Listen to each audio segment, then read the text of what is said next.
Buenas tardes. Vamos a iniciar el acto de defensa de tesis de licenciatura en Ciencias Antropológicas con orientación en Arqueología de Federico Facchini. Están presentes su director, Juan Pablo Carbonelli, y los integrantes del jurado, Virginia Salerno y Mario Silveira.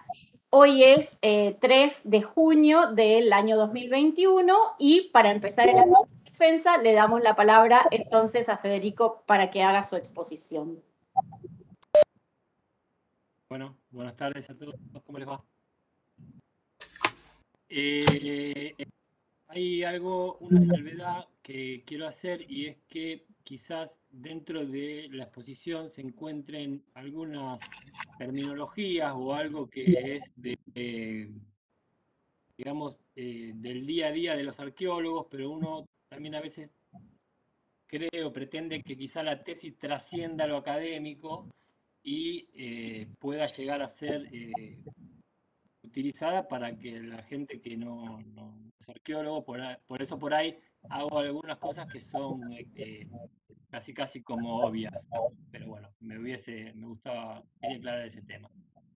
Bueno, la tesis versa sobre los estudios de impacto que se realizan en contextos urbanos y la necesidad de un protocolo para el registro arqueológico de la ciudad de Buenos Aires.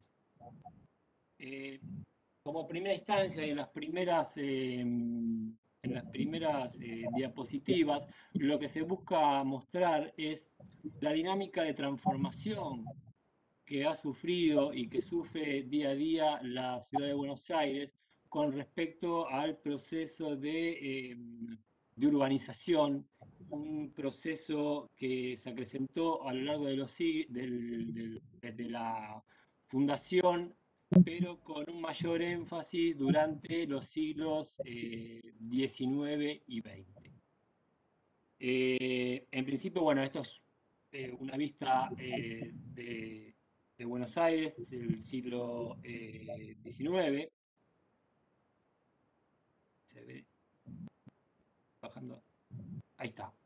Esto, para tener una idea, este es un plano que realizó el trazado Juan de Garay en 1583. Las primeras parcelas fueron distribuidas entre los colonos que lo acompañaron y es el típico trazado típico trazado español donde se encontraba la plaza, la plaza central, el fuerte, la iglesia y el mercado. Eh, Constaba de aproximadamente, no son las medidas de las manzanas que existen ahora, pero contaba de 15 manzanas paralelas al río y 9 manzanas en sentido perpendicular. Si hubiese que dar algún tipo de limitación actual al trazado de Garay, podríamos llegar a arriesgar que la zona sur de Buenos Aires llegaba hasta donde hoy es la calle Chile. Por la calle Chile pasaba un tercero, una especie de riacho, el tercero del sur. Al oeste se encontraría lo que hoy es la 9 de julio, al norte la avenida Corrientes y bueno, las costas del río de la Plata, que no son las costas de hoy, ¿no? Las costas del río de la Plata llegaban hasta donde hoy es la avenida Paseo Colón y de André. Bueno, los cambios, bueno, la dinámica de urbanización, lo que podemos ver acá es mostrar un poco cómo era la vieja Recoba, esto es lo que es la Plaza de Mayo, era lo que significaba para la época, que era un centro en principio un centro administrativo y un centro donde se desarrollaba la vida diaria de mercado de la ciudad de Buenos Aires, con todo lo que eso acarrea, y esto es la Plaza de Mayo hoy.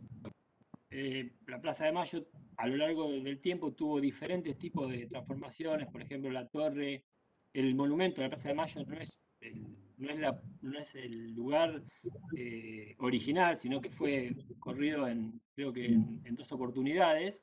El Cabildo fue, obviamente, como todos saben, restaurado. Se le sacaron parte de los laterales para abrir lo que es la avenida Diagonal Sur y la avenida de Mayo.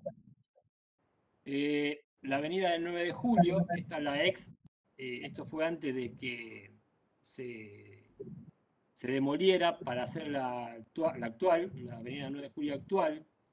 Eh, Básicamente lo que se quiere mostrar con esto es la velocidad eh, de transformación que sufre Buenos Aires a lo largo de, de pocos años. Esta foto es anterior al año 1936. En 1936 comienza la demolición, que solamente tarda 138 días hábiles para llegar a esto.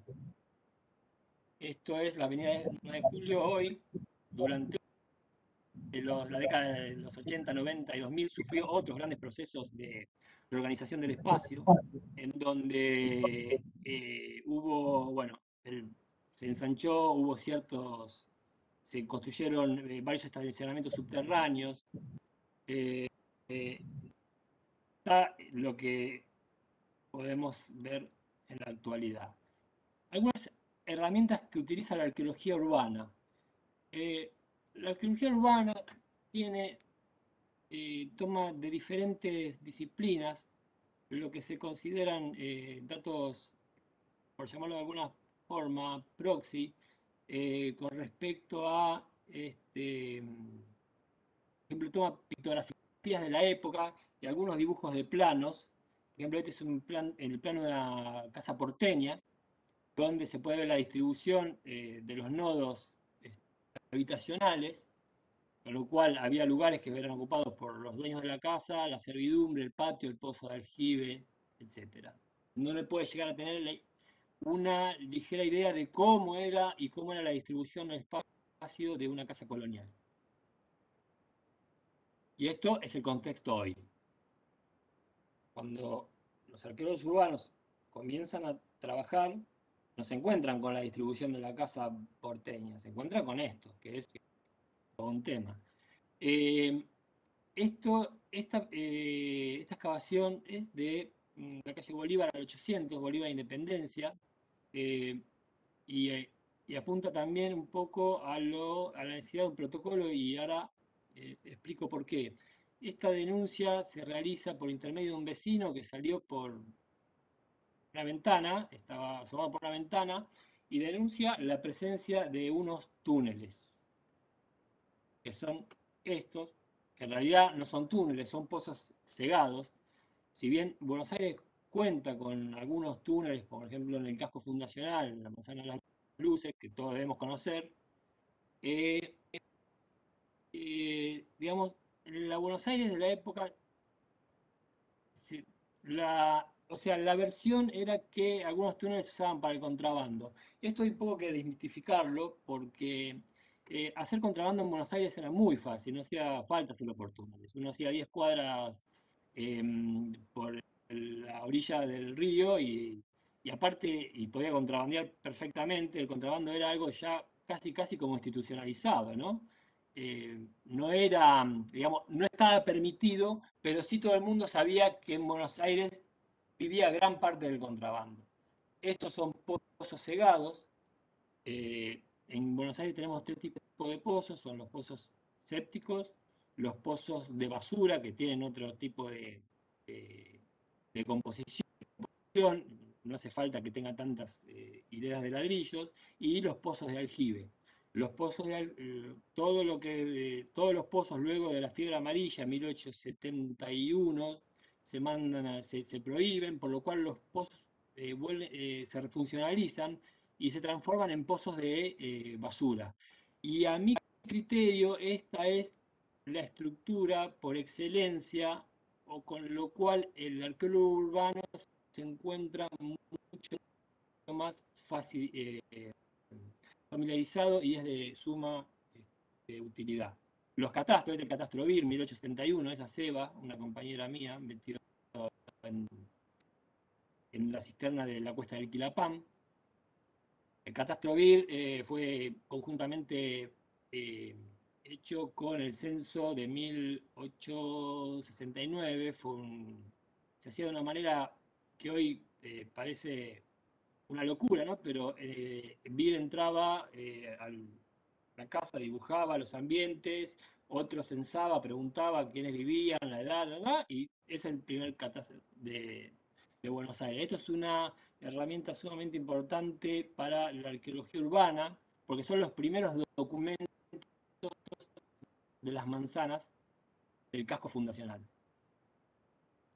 Otro hallazgo de manera casi como fortuita, esto es una obra sobre la iglesia de San Ignacio. Esto es una obra pública, no sé si se acuerdan cuando hicieron de nuevo la calle Bolívar, que le pusieron el empedrado, arreglaron las veredas. Bueno, esto surge de ese trabajo de obra. Esto después, en el año 2018, tuve la oportunidad con Patricia Frasi de colaborar en la restauración y se había transformado en una especie de lugar de culto, porque la gente iba y tiraba moneda, billetes, cartas de amor, una cosa verdaderamente extraña, como una especie de apacheta urbana. La lectura de los hallazgos. Esto también es importante, rescatar. La arqueología urbana sirve para, como toda la arqueología, digamos, sirve para estudiar algún tipo de costumbres. Esto es un espolón abusado. Está, después le sacaron puntas, esto era para las peleas de riña de gallos.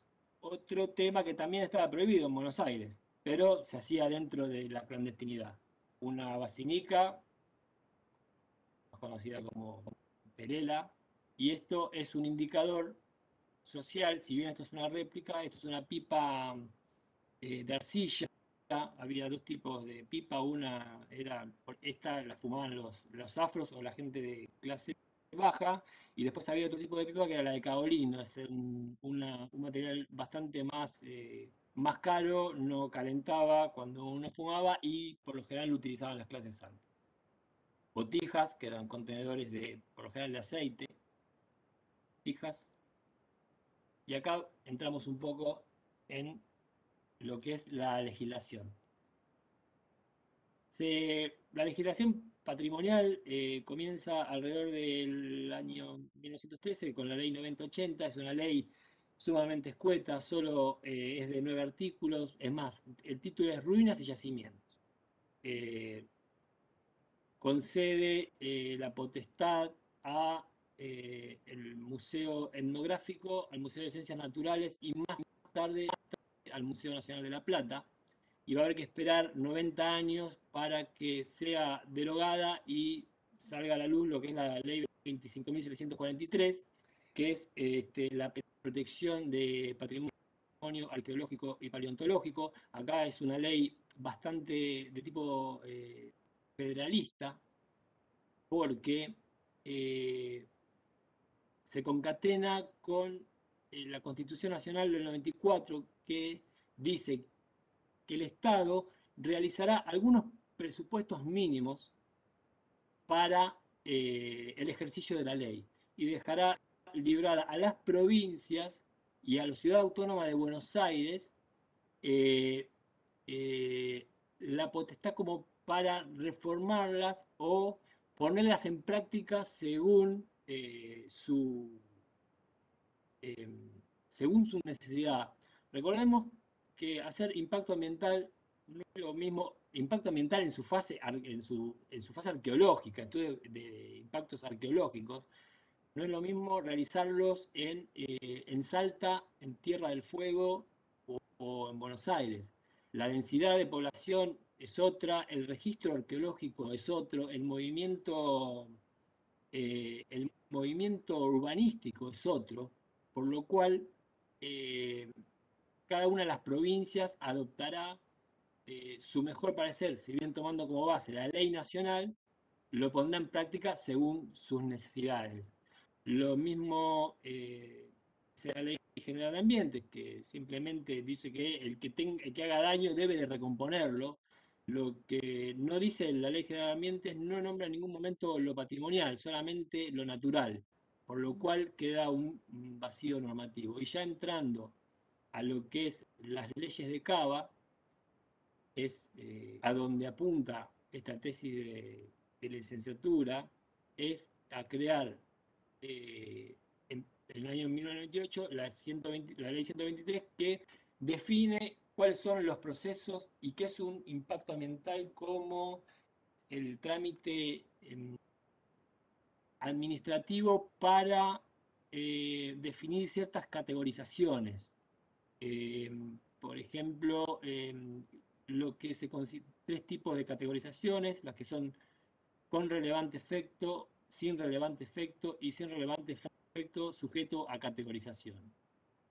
Después, la ley 1227 es lo que vendría a ser la homóloga de la 27.743 en la ciudad de Buenos Aires. Y ahí define ya los agentes intervinientes, pone la gerencia operativa de patrimonio, cuales somos miembros Mario y yo, da la potestad sobre los permisos que se realicen, los permisos de excavación que se realicen sobre la ciudad de Buenos Aires, como así también las multas y penas. Eh, Antes de mostrar esto, me gustaría aclarar algo, que la ley de impacto ambiental lo que dice que todas las obras que sean inferiores a los 10.000 metros cuadrados eh, se consideran sin relevante efecto. Todas las obras que no estén dentro del área de patrimonio histórico, ¿no? Es todas las obras de la periferia del APH. Entonces, cuando nosotros vemos lo que son 10.000 metros cuadrados en una manzana de Buenos Aires, entiendo que se debe ajustar la escala arqueológica. Se debe ajustar en función de algunas variables, como por ejemplo la ubicación en el espacio, eh, porque no es lo mismo 10.000 metros cuadrados en Flores que en Caballito o Villa Lugano. La dinámica poblacional fue diferente en la zona de Buenos Aires. A mi criterio, la unidad mínima de análisis que debería tener la arqueología urbana es el pozo.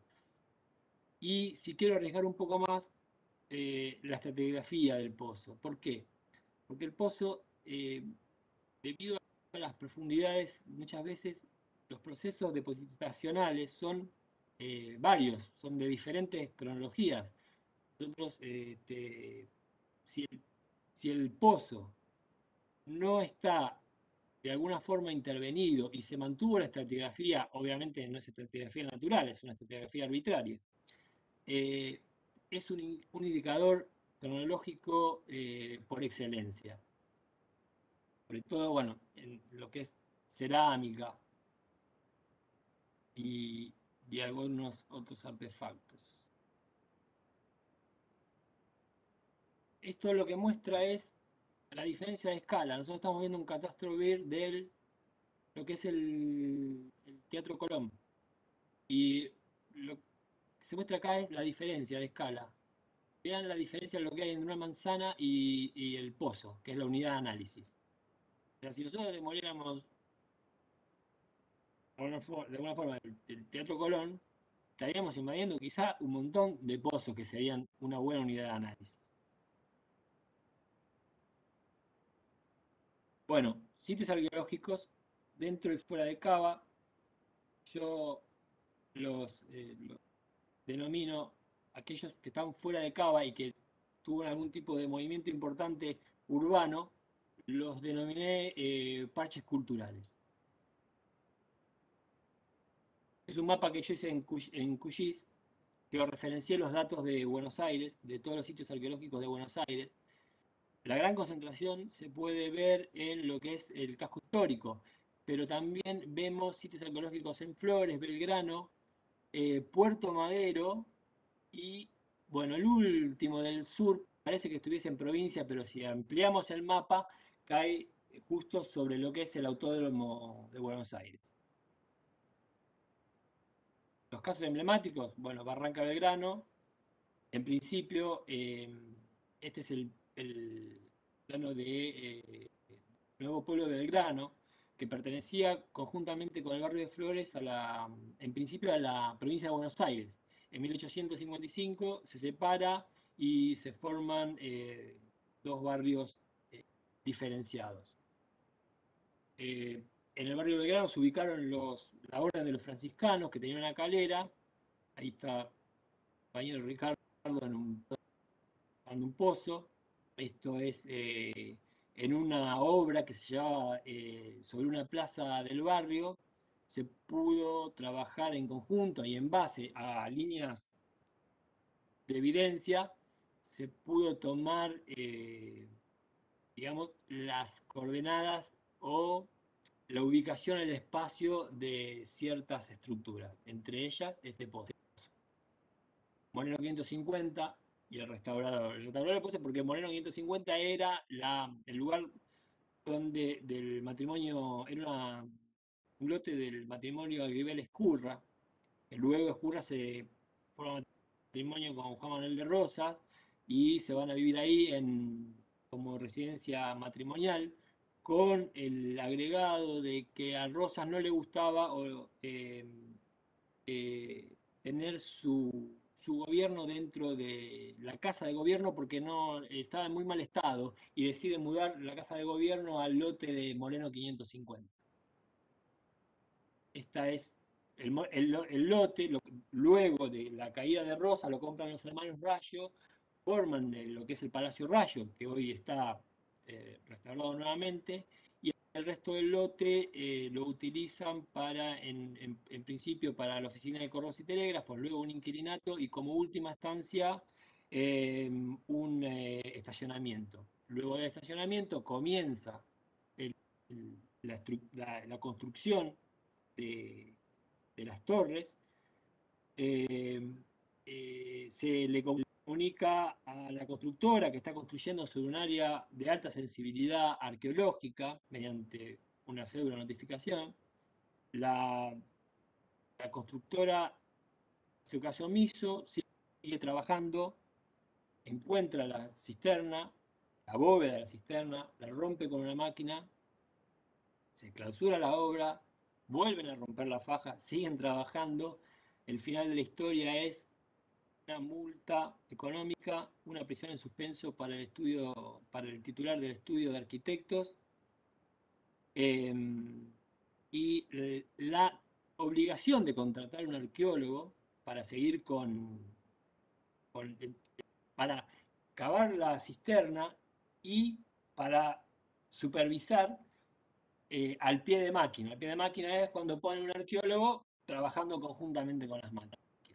Eh, Además de eso, le obliga a recomponer la cisterna y hacer un museo de sitio, que es el museo de sitio en el cual en la nueva gestión estamos trabajando con mis compañeros de patrimonio.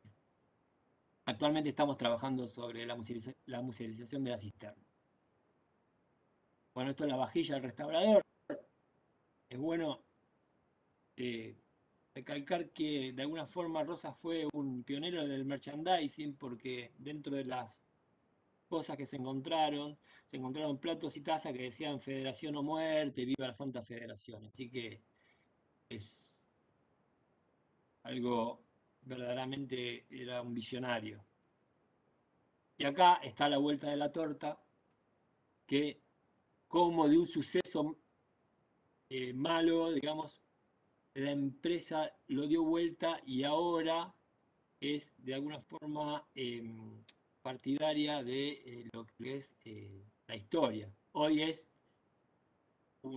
casi un honor o un vivir dentro del edificio de Moreno 550, el Paseo de la Cisterna, el que perteneció a Rosas. O sea que de un evento totalmente negativo se le encontró la vuelta como para promocionarlo de otra forma.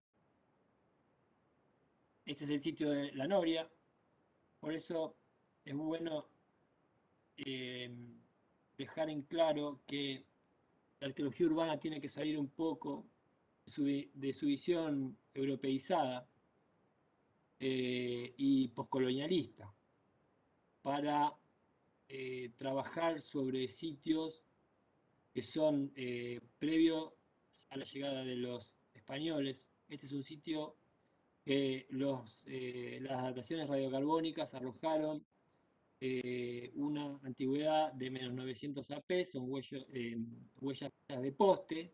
Esto es en el sitio que excavó Ulises Caminos, el legado que lo legó de Rusconi. Rusconi inició en los años 30 las primeras excavaciones. Ulises Camino lo que fue la recopilación de datos para dar con estos parámetros. La excavación de Ulises. Y acá otro de los casos por lo cual no podemos solamente tomar a la arqueología urbana dentro del casco histórico, porque también la antigua línea de costa es algo importante, ya que en este caso se encontró lo que todo el mundo conoce como el Pello Sen City. Foto del Pello Sen City, a cargo de el hallazgo lo hizo Marcelo Geisel, sobre el pecio y los estudios de impacto ambiental, que tienen alguna fase, la voy a nombrar rápidamente. La categorización, es relevante o no, se solicita cuando va el interesado, el órgano de aplicación que categoriza, se presenta el manifiesto de impacto a ver si el impacto es negativo o positivo, se realiza un dictamen técnico, se lleva una audiencia pública y se debate. Luego, si se hace la declaración del impacto, la negatividad o la positividad, y luego de esto se realiza el certificado de aptitud ambiental. Si es positivo, la obra se puede realizar. La línea de base es un concepto sumamente importante dentro de los estudios de impacto ambiental y arqueológico que deberían eh, estar dentro de un protocolo, porque la línea de base es como una especie de documento del lote donde se va a trabajar, es la constitución de los documentos que van a mostrar las antiguas ocupaciones del lugar. Eh, y es algo que deberían manejar distintas áreas de gobierno.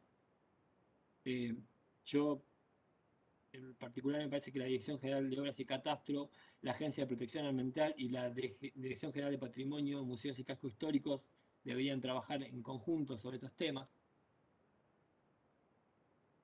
La línea de base podría o debería, a mi criterio, estar compuesta de documentos históricos, los datos geomorfológicos, la ubicación geográfica y si hubo otros antecedentes arqueológicos en la zona y antecedentes de remoción del terreno, porque si el terreno fue removido de alguna forma o disturbado, la arqueología no es casi viable, ¿no? Acá hice una definición de lo que para mí es un índice de potencialidad de hallazgo. Básicamente es la probabilidad de que un evento de hallazgo suceda. Se realiza en función del lugar donde se trabaja y se orienta a una metodología orientada a la minimización del riesgo de pérdida patrimonial. Lo divido en 4 subíndices: nula potencial de hallazgo, cuando el terreno tuvo otros antecedentes, digamos, tuvo antecedentes de remoción de suelo. Por ejemplo, si voy a un edificio y tengo un estacionamiento de 4 pisos, es obvio que la potencialidad de hallazgo va a ser nula. O si no tiene antecedentes de ocupación histórica eh, y alguna obra sin necesidad de remoción del suelo. La baja potencialidad, acá lo pienso a nivel especie. La cercanía a un curso de agua a cielo abierto entubado aumenta un poco la potencialidad de hallazgo, ya que hay que tomarlo como el momento, lo que veníamos hablando antes, del momento de ocupación del espacio. Nos tenemos que remitir a la antigüedad, sensu politis, 11.000 años. Si bien la densidad poblacional obviamente era poca, no hay que descartarla. sobre todo también porque esta tesis de licenciatura no deja fuera y toma muy en cuenta la paleontología. Nosotros hemos trabajado en sitios arqueológicos donde hemos encontrado material paleontológico y trabajamos sobre las dos vertientes. Con probable ocupación histórica, lo que lo define con baja potencialidad, y la remoción de suelos es escaso. O sea, si el terreno va a ser excavado a 20 centímetros, se declara como una baja potencialidad allá. La mediana, bueno, obras cercanas al casco histórico. Si yo estoy trabajando sobre un lugar y tengo un valor arquitectónico lindero, remoción de suelos en barrios tradicionales de Cava, como por ejemplo Flores, Caballito, Belgrano, La Boca, Barracas. Esos son de mediana potencialidad porque son lugares de ocupación con una importante profundidad temporal. Recordemos que la avenida Santa Fe se llama Santa Fe porque era el paso a Santa Fe, era el camino a Santa Fe. Y Flores, por ejemplo, tiene el Camino Real que unía el centro de Buenos Aires con la zona oeste, sumando a esto los barrios de La Boca y Barracas, que fueron los que albergaron la población migrante durante finales del siglo XIX y principios del siglo XX. Remoción dentro de la periferia portuaria lo pongo con mediana potencialidad por el caso de Sen City, y aparte porque estuvimos trabajando sobre, cuando estuvo las obras del Paseo del Bajo, encontramos pilotes del el puerto de pasajeros y algunos artefactos más que indicarían que este tipo de lugares podrían ser de mediana potencialidad. Y de alta potencialidad ya estamos dentro de la pH con la remoción de suelos en el casco histórico, con antecedentes históricos de ocupación relevantes, como es el caso de Moreno 550, la Casa de Rosas, y la remoción de suelos en sitios declarados como históricos. Esto es, si alguien quiere hacer o pretende ocupar o pedir un permiso para la excavación dentro del Cabildo de Buenos Aires, la manzana de luces, se declara como de alta potencialidad. Puntos clave del estudio arqueológico: el carácter preventivo, porque previene la pérdida de patrimonio; punitivo, porque impone multas y penas. Acá me gustaría tener, porque es importante, creo que esto dará un incremento laboral para los arqueólogos que más o menos nos vendría bajo la forma de arqueología de contrato. Me parece que hoy es importante hacer valer el trabajo de los arqueólogos como cualquier otra profesión. Me parece que también hay una necesidad de capacitación que tiene que nacer desde la currícula de la facultad. Debería haber una materia que se dedicara a la práctica arqueológica en centros urbanos, sobre todo en filosofía y letras de la Universidad de Buenos Aires. Y lo que también produciría es una gran concientización ciudadana. La propuesta: mejorar la aprobación de los permisos de obra. Estos permisos deberían entrar en un círculo administrativo, con lo cual el vínculo interestatal es fundamental, por esto de la línea de base, y actuar sobre distintas ocupaciones. Es necesario difundirlo, el procedimiento, a través de los agentes públicos y privados. Hay muchos agentes, hay muchas empresas de obra pública, por ejemplo, AISA o Algo, o entes privados que desconocen esto de los estudios de impacto, ¿no? No tienen información al respecto. Hay que darle un mejor lugar dentro de la agencia, dentro de la agenda y la política gubernamental. Quiero hacer una aclaración. Durante el año 2020 estuvimos trabajando en una suerte de buenas prácticas sobre la arqueología dentro de la ciudad de Buenos Aires, y estuvimos trabajando también en el plano de potencial urbano. Esto fue después de que de la redacción de la tesis. Esto fue durante los últimos meses del año 2020, que se incorporó al nuevo código urbanístico. Así que cualquier obra que hoy se haga dentro de Ciudad de Buenos Aires va a tener un plano dibujado donde se mostrarán diferentes áreas de sensibilidad arqueológica con diferentes colores, como para que el arquitecto de obra sepa dónde está trabajando. Bueno, implementar los estudios de impacto, medidas preventivas, capacitar arqueólogos, en lo que hablamos antes, en arqueología urbana y su metodología. No es lo mismo la metodología en lugares urbanizados que la podemos llegar a encontrar en lugares más alejados. Las conclusiones: completar este vacío normativo y metodológico, realizar los sistemas de control, trabajo mancomunado de los organismos estatales y definir los protocolos entre los diferentes actores. Bueno, creo que no hay nada más. Acá la foto de Maradona. Muchas gracias. Bueno. Ahora no sé cómo se sale de ahí. No sé cómo sacar el power, ¿eh? Abajo, viste que hay compartir contenidos en la misma pestaña, vas ahí y la podés cancelar, creo.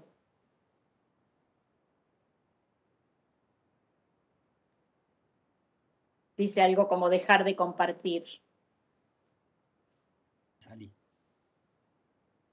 A ver.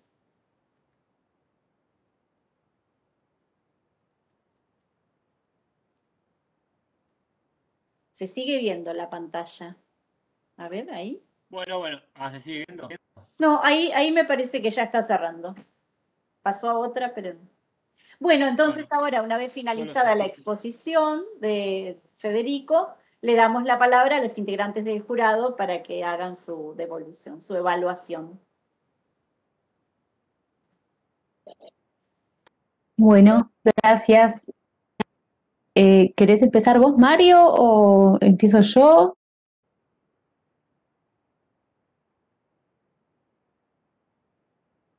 Está silenciado, Mario. Ah, no me da cuenta.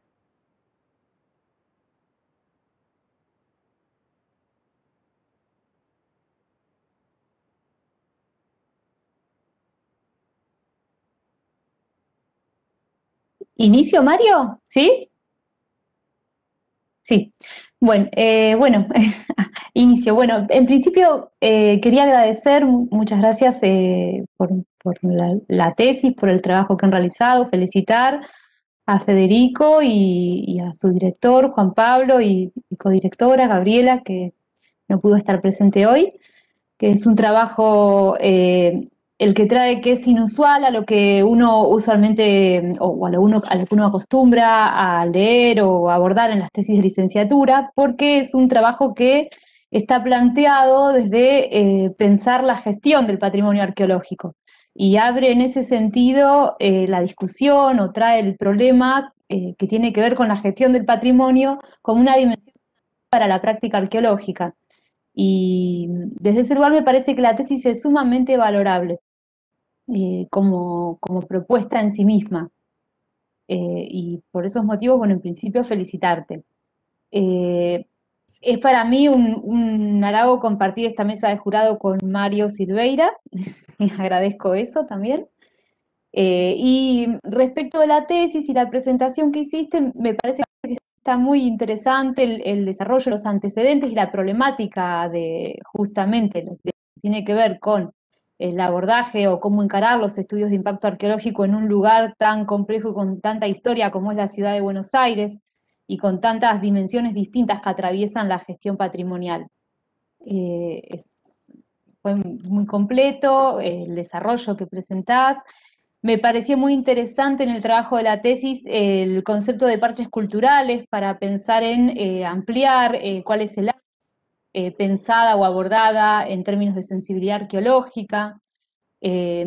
Dentro de la incorporación, ¿no?, de los antecedentes, a mí me queda la pregunta, que también tiene que ver con mi espacio de formación, respecto de lo que tiene que ver con los antecedentes prehispánicos, que algo mencionás, pero por ahí es interesante si podés ampliar, sobre todo para pensar cómo contemplarlo dentro de esta propuesta del índice que elaborás como propuesta, ¿no? Para el protocolo. Ese es un punto que me parecía interesante para tener en cuenta. Y otro aspecto que creo que es interesante preguntar, ¿no? O abordar dentro de esta propuesta de protocolo es todo aquello que tiene que ver con, bueno, lo que traes en términos de concientización, ¿no? Que tiene que ver, ¿no? Con la gestión del patrimonio, ya no en relación a los órganos administrativos, que es el foco de tu tesis, al trabajar y afinar los procedimientos, los estudios de impacto, sino con generar otros aliados dentro del contexto urbano en el que uno se mueve para poder elaborar otros elementos de presión en relación a esa gestión del patrimonio, ¿no? Y que implica, de alguna manera, entrar a pensar el patrimonio más desde una perspectiva que se sale un poco de lo normativo, ¿no? Y que tiene que ver con los usos del patrimonio, con ir reconociendo ahí la trama, los propósitos de la preservación en sí misma, que algo traes respecto a esa reflexión en la tesis. Me parece que en el protocolo que planteas que es sumamente necesario, más en el contexto y sobre todo en, bueno, cómo lo presentaste acá a partir de los antecedentes y de lo que termina sucediendo en Cava. Este otro aspecto creo que es importante de sumar y te quería preguntar ¿cómo lo ves para sumar a los protocolos estos Perdón, se cortó la última parte. estos puntos, para sumar estos puntos? Me parece que está muy bien la tesis y la propuesta en sí misma. Traje estas cuestiones para ampliar un poco la discusión. Te respondo la primera. Cómo trabajar con sitios prehispánicos.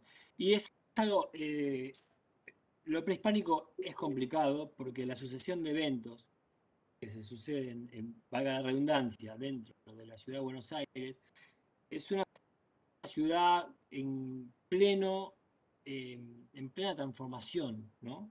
El sitio de Ulises Camino había un antecedente de Rusconi. Rusconi trabajó en los años 30. Y los años 30, digamos, la arquitectura de los años 30 no es la misma que ahora. Ahora es algo, trabajar en un sitio prehispánico casi sería como una especie de hallazgo fortuito. Lo que sí arriesgaría con respecto a esto es, lo pensaría como una forma, lo pensaría a nivel especie. Y te digo por qué.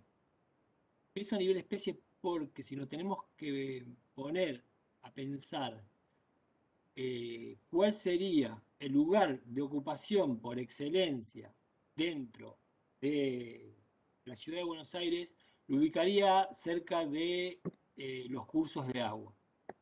Si bien todos sabemos que el riachuelo o el puerto de Buenos Aires tuvo, los meandros del riachuelo sufren un constante proceso de transformación. Los meandros del riachuelo no son los mismos ahora que lo que eran hace 50 años. Lo que sí lo pondría como metodología la ocupación prehispánica acerca de un recurso, lo podemos llamar atado, ¿no? Un recurso atado como puede ser los cursos de agua. Por eso dejaría librado al estudio de lo prehispánico a lo que es las costas del Riachuelo y las costas del puerto de Buenos Aires.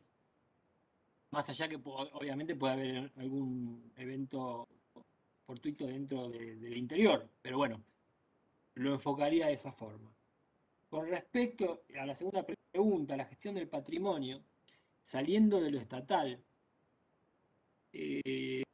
cómo difundirlo o cómo crear una conciencia patrimonialista dentro de... Creo que apunta a eso, ¿no? La pregunta, cómo llevar el patrimonio fuera de lo estatal.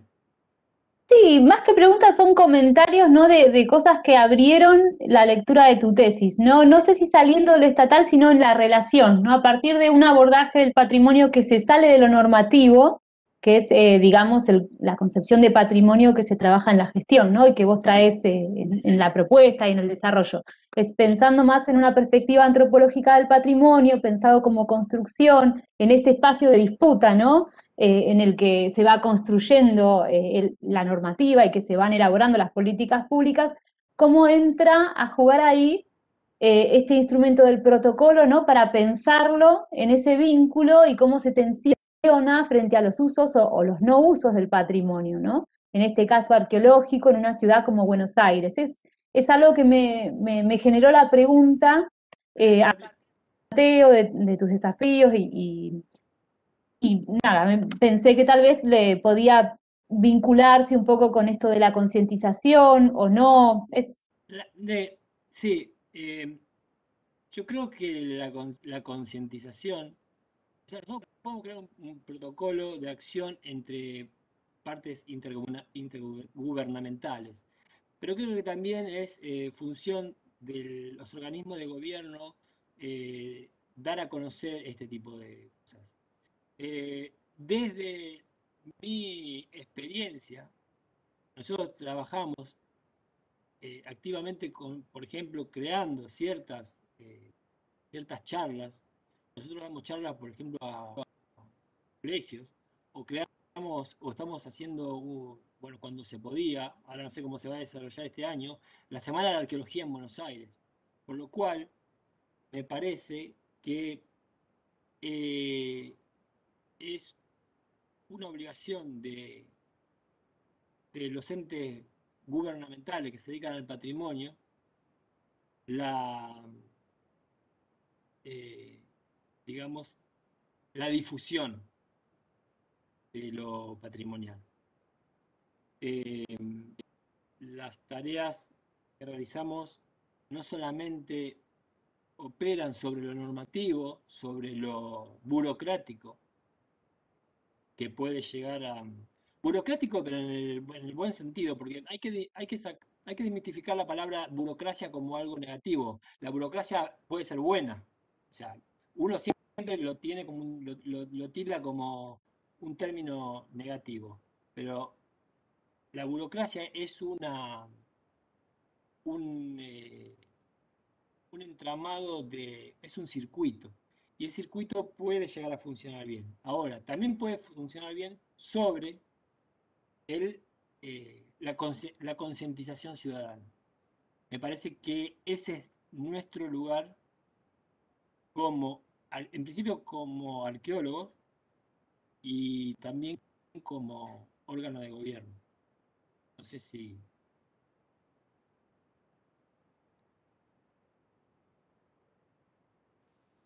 Gracias.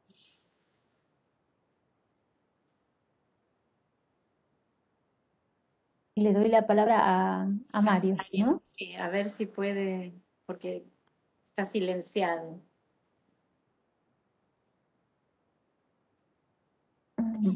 Mario, Mario, tenés que apretar el botón. El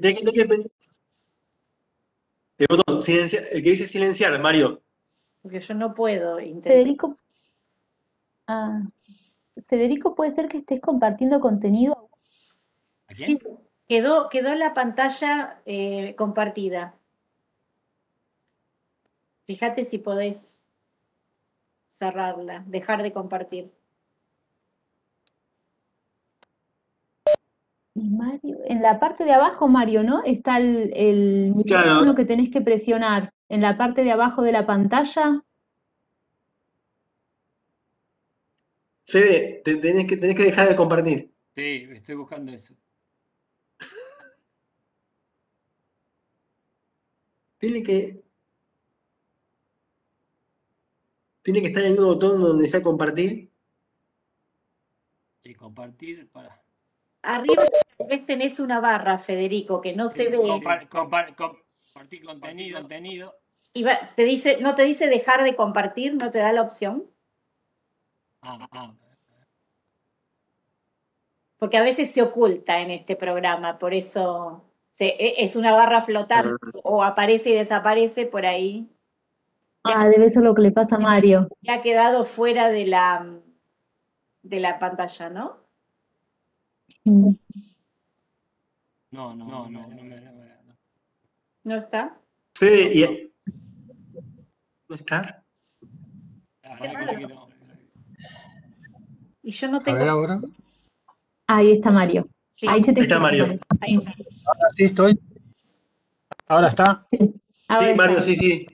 Ah, bueno, perfecto. Bueno, eh, per- ante todo quiero hacer lo mismo que hizo recién nuestro colega y felicitarlo a Federico porque ha realizado un trabajo muy completo sobre este tema, referido a todos los antecedentes que pueden estar alrededor del potencial arqueológico y la manera que podemos salvarlo en el futuro.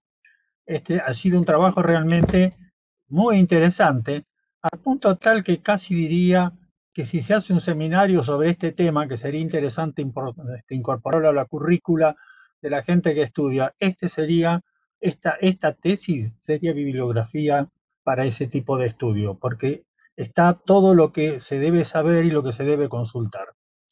El punto de vista máximo que tenemos con la arqueología histórica es, por supuesto, toda la parte histórica, que es uno de los elementos básicos que tienen que acompañar todos los estudios de arqueología histórica. Incluso yo trabajo mucho con zooarqueología y el marco teórico básico es el marco histórico. Yo lo sigo a Landon, un zooarqueólogo que trabajó en la ciudad de Boston, donde él propugna justamente este tipo de temática. El tema es el siguiente, que es lo que está en alguna manera en la propuesta de Federico, y le voy a hacer una pregunta. En alguna medida, hace unos años atrás, hace unos 20 años, hicimos un trabajo piloto con Daniel Shavelson, que había conseguido un subsidio del CONICET para hacer un estudio de un problemático futuro plan de potencial arqueológico de toda la ciudad de Buenos Aires. Con lo cual, como punto inicial de partida, estudiamos cuatro barrios de la ciudad de Buenos Aires: Belgrano, Núñez, Colegiales y Saavedra. Estos 4 puntos se estudiaron sobre la base de ver sitio por sitio según el catastro y visitar todos los lotes que había.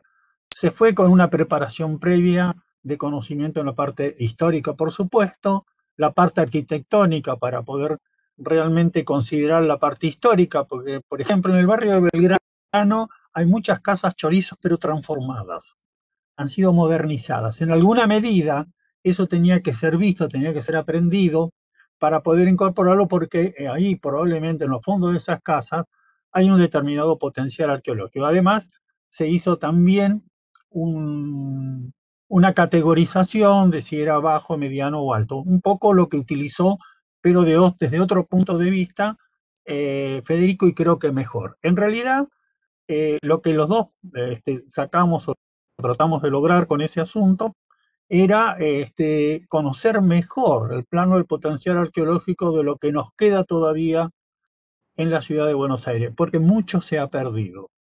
Simplemente les voy a decir esto: en el barrio de Belgrano, el 50%, hace 20 años, de lo que habíamos supuesto de alto potencial arqueológico, hoy en día no existe más.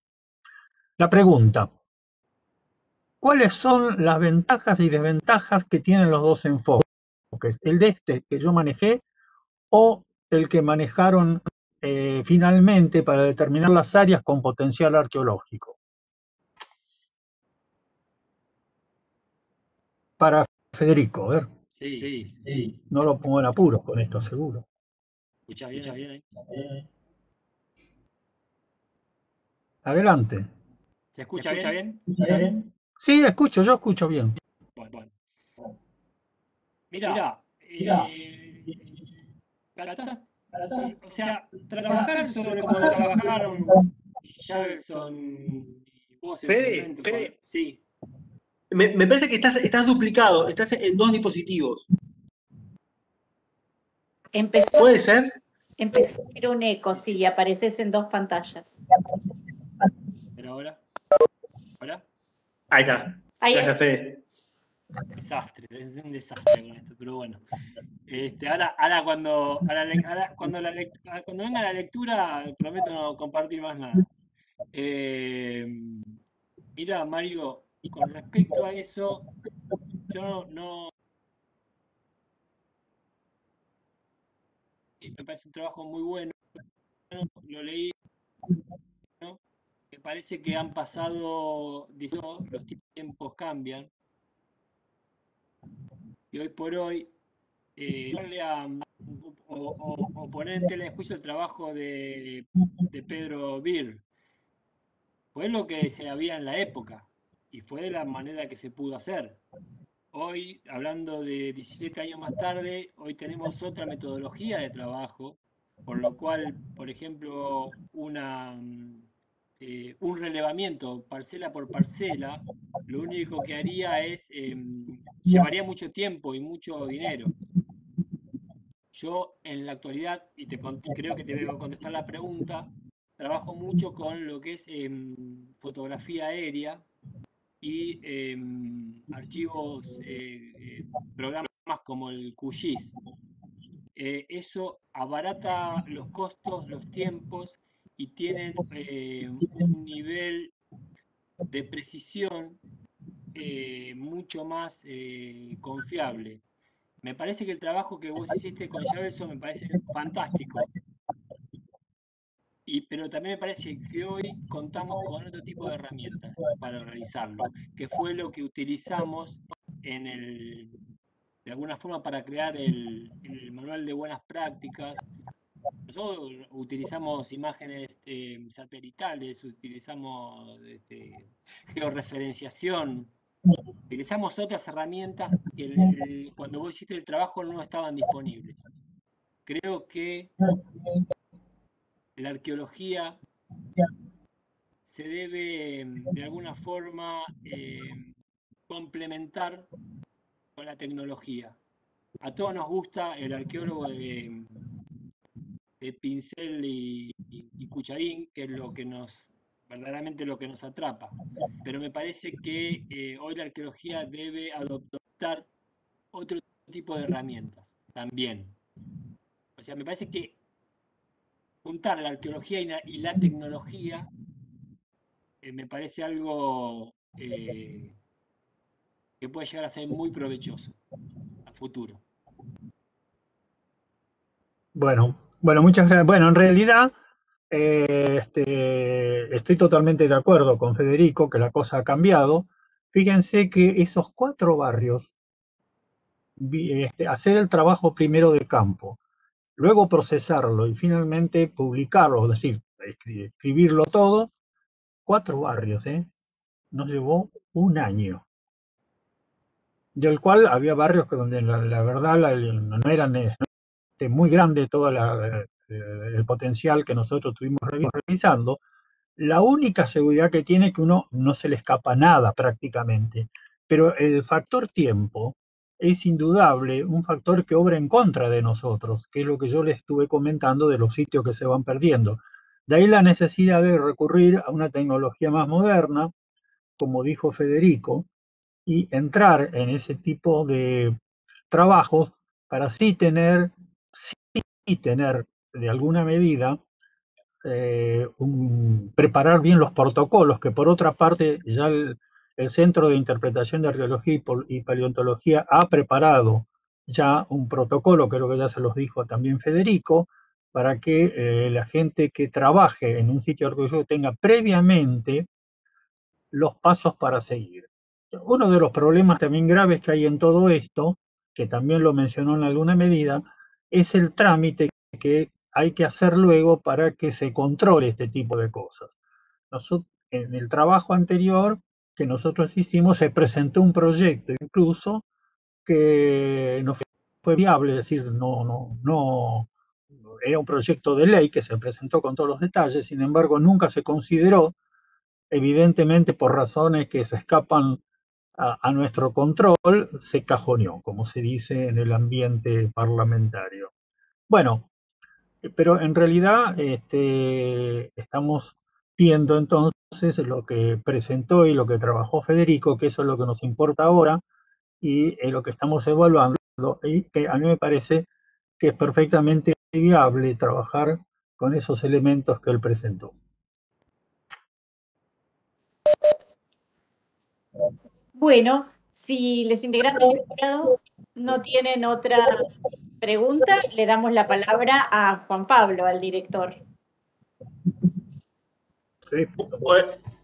Bueno, buenas tardes a todos y a todas. Porque ingresé medio tarde, medio de sopetón a la defensa. Bueno, ante todo, agradecimiento a Mario y a Virginia. A Mario, que ha sido también un poco nuestro Hermes, nuestro correo, que se ha cerciorado una y otra vez de que estemos comunicados, de que estemos prestos a la defensa. Y obviamente, bueno, contar con su experiencia y su palabra para este tipo de trabajo, para nosotros, para mí, para Gabriela, ha sido un orgullo, ¿no? Y también contar con Virginia, que era como la otra pata de la defensa, que la pata patrimonial, por así decirlo, que sabíamos de toda tu experiencia, Virginia, en esa expertise, y necesitábamos contar también un jurado o una jurada para eso, ¿no? Y también agradecerte porque, bueno, en estos momentos de pandemia, tener hijos a cargo y trabajar y responder a la facultad es una tarea doble que, bueno, la sociología un poco y la antropología nos han enseñado que recae especialmente sobre las mujeres, ¿no? Entonces, bueno, también agradecerte por tu experiencia y por haberte prestado a la defensa. Y también a Josefina, que ha resuelto una y otra vez las innumerables problemas burocráticos que ha tenido lamentablemente la defensa de Fede, al cual, bueno, nosotros tenemos una amistad que nos precede a este programa de investigación. Habíamos pergeñado otro tema que por ahí era más afín a lo que yo investigo, pero cuando él vino una tarde al Museo Etnográfico y me planteó esto, yo, si se me permite la licencia poética, vi el brillo de la pasión del investigador en sus ojos y dije, bueno, vamos por acá. Entonces, buscamos a Gabriela, porque yo no tenía tanta experiencia, o no tenía experiencia en arqueología urbana, y realmente, si una defensa de tesis es un rito de pasaje, yo creo que, bueno, que Federico se ha bañado en ese río porque ha mostrado dotes de investigador, y cada borrador que ha entregado de su tesis ha sido superador y ha demostrado que no solamente ha crecido como investigador, sino también como alguien que escribe a partir de las ciencias sociales. Así que bueno, obviamente que estoy muy orgulloso y estoy convencido que Gabriela también estaría muy orgulloso de Federico. Bueno, con esto entonces cerramos esta primera etapa. Le paso la palabra a Federico, si quiere cerrar antes de dejar al jurado para que pase a deliberar. Bueno, ¿me escuchan bien? Bueno, en principio agradecerle cuatro. Con Juan Pablo tenemos una amistad de hace algunos años, con Mario también trabajamos juntos. Le quiero agradecer profundamente a la doctora Gurayev, que me codirigió la tesis casi sin conocerme. Confió en mí desde un principio, y a la doctora Salerno por aceptar ser jurado de mi defensa. Me parece, para cerrar acá y no hacerlo tan extenso, me parece que los títulos no son de uno, sino también de la gente que lo acompaña. Por eso quiero agradecer en principio a mi mamá, que me está mirando, a mi mujer, a mis hijos, a mi tía, a mis hermanos, a mis directores, a mis compañeros de trabajo y a todos mis amigos, y en especial agradecimiento a la doctora Diana Calegari, que fue con la cual yo hice las primeras armas en arqueología. Bueno, entonces, con este cierre le pedimos a Federico que salga de la reunión y su director lo va a convocar por WhatsApp cuando pueda volver a entrar, cuando esté lista el acta para dar lectura. Bueno, gracias. Bueno, una vez finalizada la deliberación del jurado y se ha elaborado el acta con el dictamen de evaluación de la tesis, y el director, Juan Pablo Carbonelli, va a dar lectura al acta. En Buenos Aires, el 3 de junio de 2021, a las 15 horas, reúne el Tribunal de Evaluación de la tesis Federico Fassina. Se destaca que esta tesis aborda un tema que es una deuda en la carrera de Ciencias Antropológicas, orientación a arqueología de la carrera, y pone la gestión como una práctica fundamental de la arqueología. Tanto el texto de la tesis como la exposición fueron muy claras y concisas, cumpliendo con los puntos que había propuesto. El trabajo tiene un aspecto novedoso, que es una metodología para los estudios de impacto arqueológico en la ciudad de Buenos Aires y que colabora con la defensa del patrimonio urbano. Además, ofrece una buena síntesis respecto a los antecedentes arqueológicos y las experiencias de los estudios de impacto en la ciudad de Buenos Aires. Propone una mejor interrelación entre diferentes áreas de gobierno en todo lo referido a los otorgamientos de permisos de obra para cumplir una tarea de prevención. El tesista contestó con solvencia las preguntas formuladas por el jurado y sus respuestas profundizaron el contenido de su propuesta. Por todo ello, este jurado resuelve calificar la tesis con la nota de 10.